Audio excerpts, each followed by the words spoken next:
Bonjour chers téléspectateurs, bienvenue dans les nouvelles TVFR. Je m'appelle Léa et je serai votre présentatrice pour ce soir. Je vais vous présenter le reportage sur les situations des écoles francophones hors Québec au Manitoba, Nouveau-Brunswick et du Prince-Édouard, Nouvelle-Écosse, territoire du Nord-Ouest, ainsi que l'Ontario.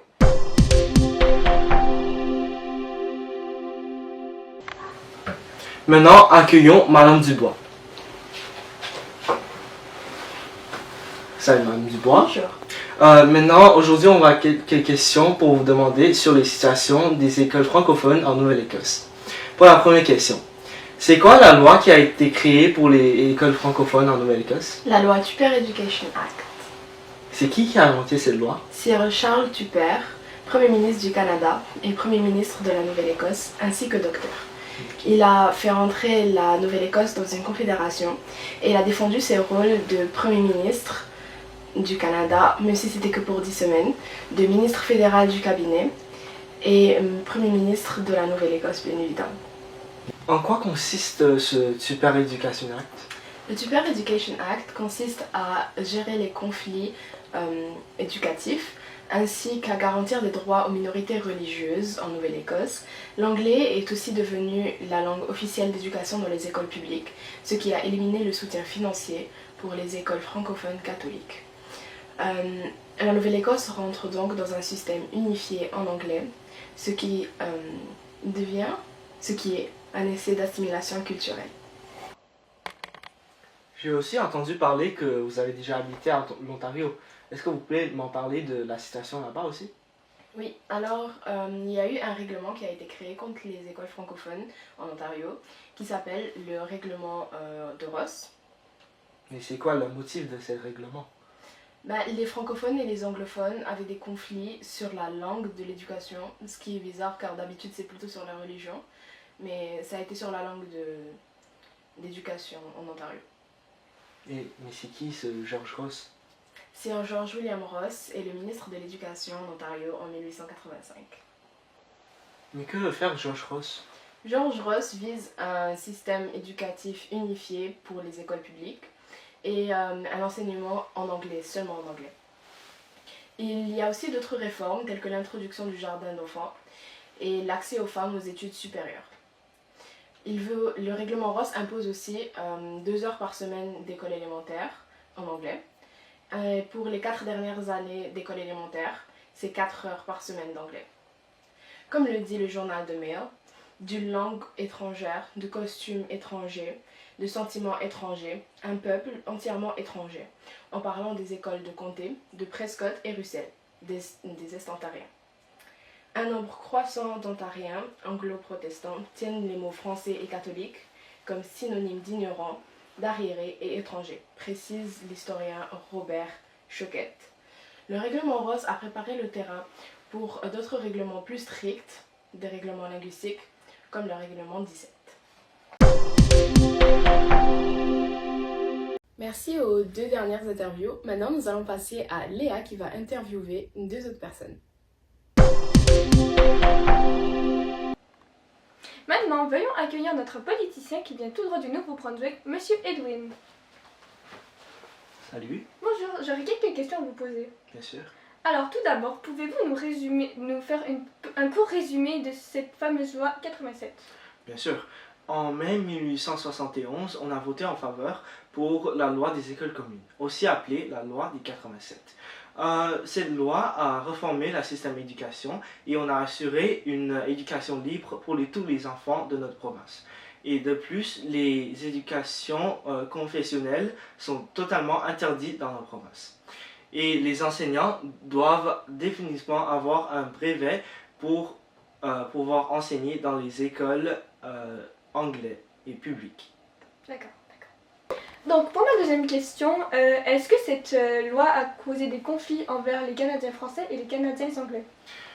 Malheureusement oui. On a imposé une double taxe pour les parents qui veulent envoyer leurs enfants dans les écoles francophones privées et ça a causé des manifestations. Mais sauf quelques pertes matérielles, on n'a pas eu des autres impacts. Mais les écoles francophones privées ont été gardées, mais en condition qu'ils doivent être approuvées par le gouvernement.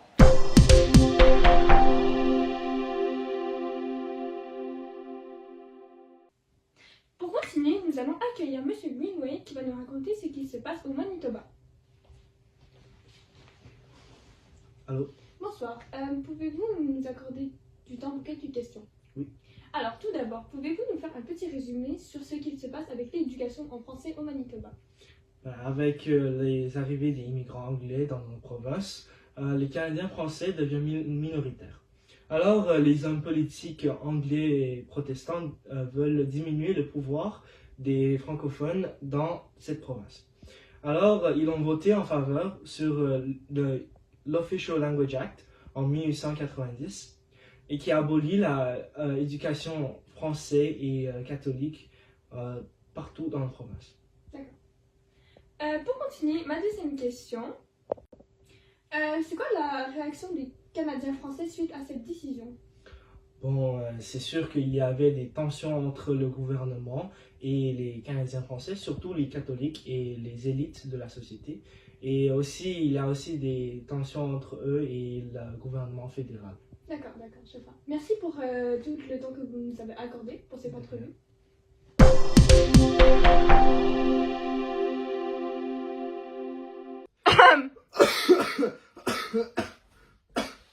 Malade, prenez Tylenol extra fort.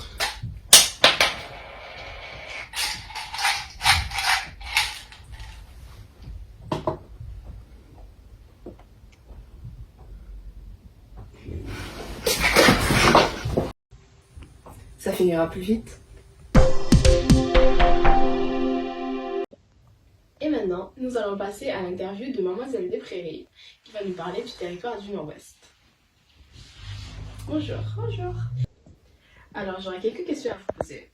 La première étant, pouvez-vous nous expliquer ce qui a motivé le projet de loi de 1890 de M. Dalton McCarthy, qui voulait abolir le bilinguisme au territoire du Nord-Ouest? Oui, bien sûr. Alors, M. Dalton était un conservateur qui a proposé cette loi en 1890 avec le but de promouvoir une seule langue, qui était l'anglais.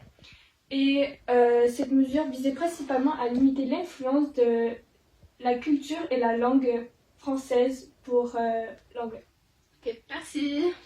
Et maintenant, nous allons accueillir Mademoiselle Desloiselles qui va nous raconter l'histoire du système éducatif sur l'île du Prince-Édouard. Bonjour. Bonjour. Alors, permettez-moi de vous poser quelques questions. Bien sûr. La première, quelles mesures ont été prises en 1873 pour assimiler les Acadiens dans le système éducatif sur l'île du Prince-Édouard? Très bonne question. Alors, tout d'abord, en 1873, les autorités provinciales ont mis en place une politique d'assimilation qui ont restreint énormément les Acadiens en matière d'éducation. Excusez-moi. Les écoles françaises ont été interdites aux Acadiens. Donc, les jeunes Acadiens ont dû aller faire leur éducation exclusivement en anglais.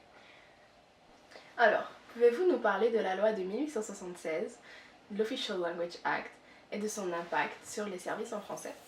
Alors bien sûr, en 1876, l'île du Prince-Édouard a adopté une loi connue sous le nom d'Official Language Act, qui avait déclaré l'anglais comme la seule langue officielle pour par exemple les journaux et les tribunaux.